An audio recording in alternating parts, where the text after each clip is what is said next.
Have you ever wondered why your credit score keeps going up and down, even though it seems like you've been doing the same habits over and over? Well, today we're going to unpack what makes up your credit score and ultimately how it's determined so you can use your credit to work for you, not against you. Hey, what's going on, guys? Welcome back to the Real Estate Playbook. My name's Andrew, and today we're going to peel back the onion on how your credit score is determined. Because most people think that it's almost like it's this backroom discussion, and we don't really know how your credit score is made, right? And if you don't know the formula and how FICO and the credit agencies are putting together your credit, it's really hard to get ahead and use this tool for you, not against you, right? So I wanted to take a second to make this video and break it down so you can use your credit to your advantage and not let these credit bureaus ding you and hurt you when you're trying to lend money. So if you are someone who's looking to buy a home here or just rebuild your credit or even just understand what your credit is, this is a topic that you're going to want to pull out your notebook for and just take some notes here as we go through this. So let's just jump right into it, guys. And what you need to know is there are 5 major components that make up your credit. And the biggest component of them all is what's called your payment history.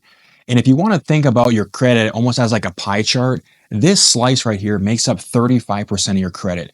So your payment history is simply, did you pay back the debt you had? Yes or no? It's that simple. So if you had an auto loan, did you pay back that full balance, right? Yes or no? And then on the revolving credit side, if you have a home equity line of credit or a credit card, basically, did you pay back the minimum payment? Yes or no? For example, if you have an American Express credit card and the minimum payment is, $35 this month, they just want to know, did you pay back that $35, at least that amount? So that's simply what your payment history is. Again, huge slice of the pie, 35%. And just one little quick tip here to help you out here so you don't ever miss your payments. Just set up the auto pay, have that taken care of so that when life gets crazy and hectic, you don't let those circumstances, make you miss a payment because, as it being a huge chunk of your credit, one little late payment could really ding your score. So just go ahead, get the auto pay, set that up so that you're always squared away when it comes to your payment history. All right, so the second major slice of the pie would be what's called your credit utilization. And this makes up 30% of the pie of your credit. And essentially, your utilization is just simply out of the available balance that you have, how much are you using? So just for easy math, say you had a credit card that had a credit limit of $100 and you have $50 used on there, you have a 50% utilization on that card or on that credit. And from a lending perspective or a FICO perspective, you want to keep that as low as possible. Experts say and FICO say you want to have that at least below 30%. So that means when your statement is stated that every month when you get your credit card or your home equity line of credit or whatever revolving credit you have, you don't want that to ever be over 30%. And people are even saying now that you want to have it lower than 10%. So the whole myth of, hey, you should leave a balance in your card, that is false. You don't want to do that because the more times and the more volume you utilize on your credit limit, you're coming across to FICO as a bigger risk because you're utilizing more. So, you want to pay that off as soon as possible, right? I was actually just talking to a fellow banker the other day who has an 866 FICO. I've never seen someone have as high as 866. So this guy is clearly doing something right. And he told me, hey, you want to beat the payment. So before the statement comes out, before that payment statement comes out, you want to have it paid off. So again, it goes towards utilization and you want to be in that safe boundary and you're not using or you overextending yourself too far on your credit. So guys, the next slice of the credit pie would be time. Essentially, how long have you had a credit open? So this is just something that is going to take some time, obviously, as you're going through this process. But something to note is if you have, a credit card that maybe you opened when you were 18 or 19 and you don't really use anymore, don't go close that out, right? You want to keep that open because that's going to add to your time. So what I always tell people is even if you have a credit card you don't really use, don't close it out. Maybe go to the gas station once a month and buy a pack of gum or something, pay it off right away. But just so it reports that you are still utilizing that because that will go towards your time. And this ends up being 15% of the pie. But again, big tip here, if you have accounts, especially credit cards, don't close them out, because if you close them out, that's going to go against that 15%. It's going to go against you earning a higher score with having more time. So moving on to the next slice in the credit pie would be new credit. And this makes up 10% of your credit mix, of your credit pie, essentially. But your new credit is anytime you open up something new. So a new loan, a new credit card, any sort of new debt you're taking on.